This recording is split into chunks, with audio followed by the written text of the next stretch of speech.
Today I'm making the cutest little quilt, and I'm doing it all without a pattern. And the best part, this quilt has no binding, so you don't have to fuss around cutting and sewing on binding strips. This is a great scrap buster, as you can use strips of fabric in all sorts of colours from your stash. They have to just be scraps that have the full width of the fabric so that they're wide enough for your quilt. Or you can do what I'm doing, which is cut strips from some pretty fabric that I had sitting around waiting for the right project.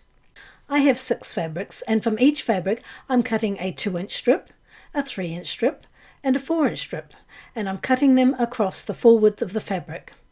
Now you don't need to cut them in these sizes. You can keep everything at 3 inches or 4 inches, or you can use some leftover jelly roll strips, but I'm going for a more random look with these different sizes. So I've cut 18 strips so far, and I may need to cut some more, but I'm going to lay these out first just to see what they look like and to see if I have enough. At this point I'm going to measure down the side of the quilt and see how long it is, and as you can see it measures 53 inches. Now I want my finished quilt to measure around 40 inches by 55, but we'll have to take into account that we're going to sew all of these strips together, which means we'll be losing a ½ an inch between each sewn line, and that's going to make my quilt a whole lot smaller.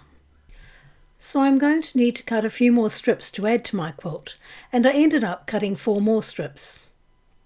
Once I laid them out, I measured the quilt again and it came to just under 65 inches. Now I'm happy with this size. Now if I take into account the seam lines, it will bring my quilt down to about 55 inches once the strips are sewn together. After arranging your strips to your liking, it's worth taking a photo with your phone or tablet so that you can refer back to it if needed.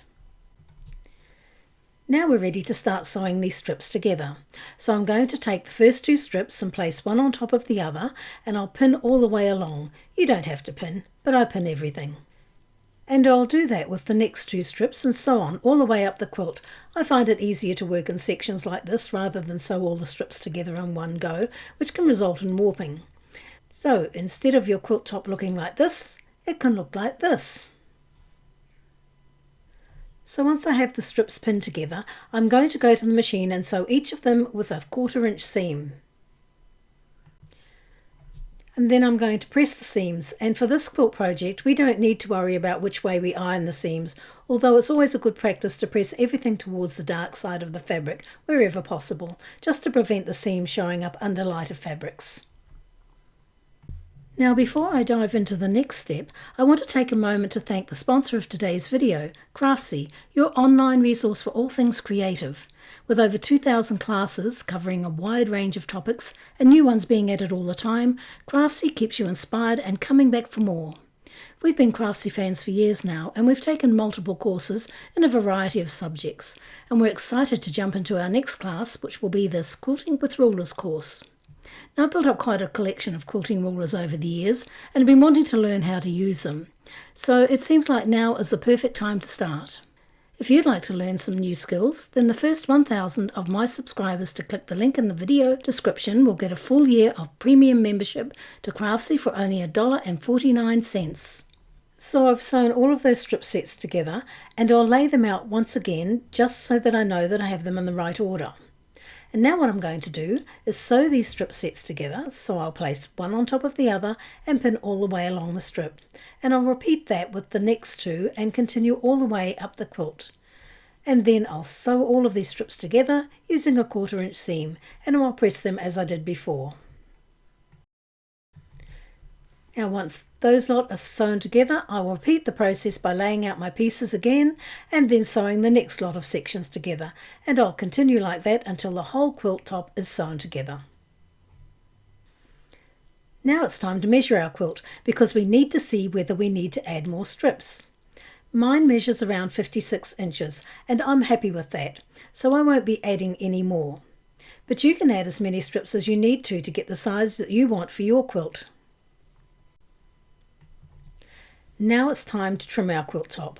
To do this, I just take my ruler and I'm going to find the thickest selvage and line up my ruler next to that. Then I'm going to make sure that the lines on my ruler are lined up nicely with the seam lines of the quilt. You can see that I'm adjusting the quilt to make sure everything is straight. And then I'm going to use my rotary cutter to cut the edge. I'm just doing a little at a time as the quilt is larger than my mat, so I'll just cut as far as I can, then drag the quilt down and repeat the process until the first side of the quilt is straight. And then I'll repeat the process on the other side. We are now ready to add our batting, and it needs to measure the exact same size as our quilt top. Now you can do this in one of two ways. Firstly, you can measure your quilt top and cut your batting to the same size. Or you can lay out your batting and use your quilt top as a template and cut around it with scissors. Now I want to make sure that the quilt top and the batting stay in place before we start sewing this all together. So I'm going to use some fabric adhesive spray, and I'm just going to turn down half of my quilt top and spray and then smooth it all down, and then repeat the same process on the other end. It's important that it's smoothed down really well before we go on to the next step. Now I'm going to add my backing piece, and it needs to be the exact same size as the quilt top, and I'm going to place it down right sides facing so the wrong side of the fabric is facing up towards me. Now at this point you need to make sure that everything is smooth and all three layers match. And I'm going to pin all around the edges to hold the three layers in place. I've also added a few pins in the middle as well, just to keep everything together, because what I'm going to do is sew all around the edge of this quilt. I'm going to leave an opening here as I will be turning the quilt through, and I'm using a friction pen to make some marks so I don't forget to stop at those points. And then I'm going to sew all around the edge of the entire quilt with a 1/2 inch seam. Now the reason I'm using a 1/2 inch seam is because we have a few layers here and we want to make sure that everything is taken up in the seam. Now once you've finished sewing around the edge, you need to remove all of those pins. Now at this point you could clip your corners, but I prefer to turn the quilt through first to make sure that everything has been taken up in the seams. You can see here we have that opening that we left, and that will allow us to bring the quilt through to the right side.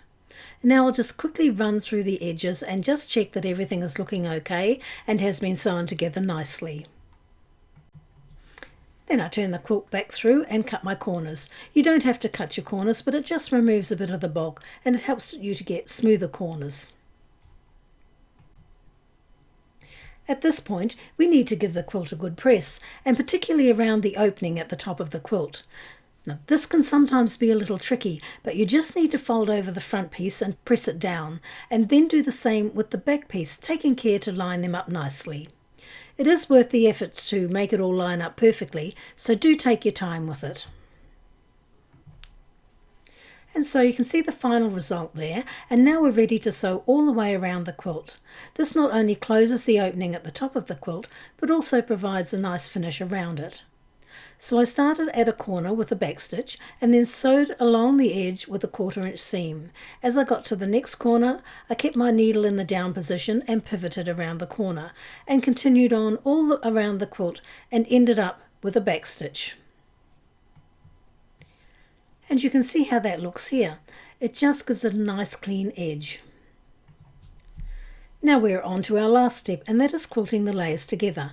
And you can see I am heavily pinning, since for this type of quilt it can have a tendency to bunch up while you're quilting. This is also why I'm going to keep it simple and only stitch in the ditch.